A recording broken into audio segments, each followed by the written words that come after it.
খাবারটা তৈরি করছি ভিজা খাবার। তো চলেন আপনাদেরকে দেখাই খাবারটা কিভাবে খাই। এই যে দেন ভিজা খাবারটা কিভাবে খাচ্ছে।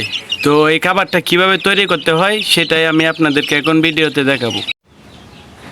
আসসালামু আলাইকুম। আজকে আমি আপনার সাথে শেয়ার করব যে মুরগির বাচ্চাকে কিভাবে আপনারা ভিজা খাবার খাওয়াবেন এবং তাতে করে বাচ্চাগুলো সুস্থ থাকবে, স্বাস্থ্য ঠিক থাকবে।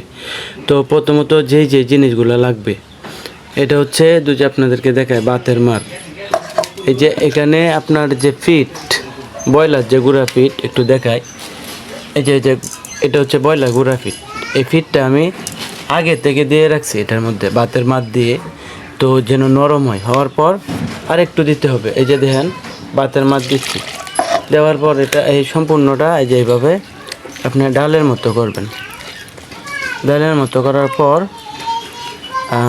এই যে এটা হচ্ছে গমের ভুসি। এই গমের ভুসিটা আপনারা এইভাবে দিবেন, আমি যেভাবে দিই আর কি এভাবে দিবেন। আপনারা যতগুলা মুরগির বাচ্চা আছে এই অনুযায়ী তৈরি করবেন, যতটুকু খাবার লাগে আর কি। তো এবার দেওয়ার পর এই যে সেম এভাবে আপনারা মিক্সিং করে নেবেন, মিশাবেন আর কি, সবগুলো একসাথে মিশাবেন। মিশানোর পর একটু একটু শুকনো রাখবেন। এই যে আপনাদেরকে যদি দেখাই, আপনারা কিন্তু এইভাবে ঘরোয়া পদ্ধতিতে আপনারা নিজেরাই তৈরি করে নিতে পারবেন।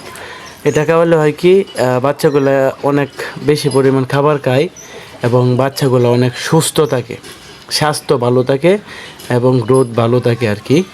তো এই যে দেখছেন, আমি আবার বলি, এখানে হচ্ছে গমের ভুসি, তারপর হচ্ছে 1 নাম্বার যে ফিটটা গুঁড়া ফিট, ব্রয়লার গুঁড়া ফিট, তারপর হচ্ছে আপনার এই যে বাতের মার। এই 3টা দিয়ে মূলত আমি খাবারটা তৈরি করছি। তো এখন আমি আপনাদেরকে দেখাবো যে বাচ্চা কিভাবে খায়। আমার হচ্ছে আপনার 13 পিস বাচ্চা আসছিল, আপনার 21 পিস। তো এইগুলা টাঙ্গাইল পাঠাইছি 2-3 দিন আগে কিছু বাচ্চা।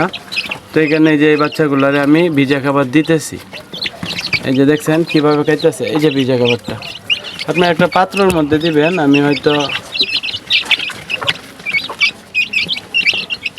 আপনাদেরকে ভিডিওতে দেখানোর জন্য দিতেছি আর কি। তো আরও এই বিষয়ে যদি আপনাদের আরও কোনো পরামর্শের প্রয়োজন হয় তো ভিডিওতে নাম্বার দেওয়া আছে, আপনারা আমাকে কল দিতে পারেন।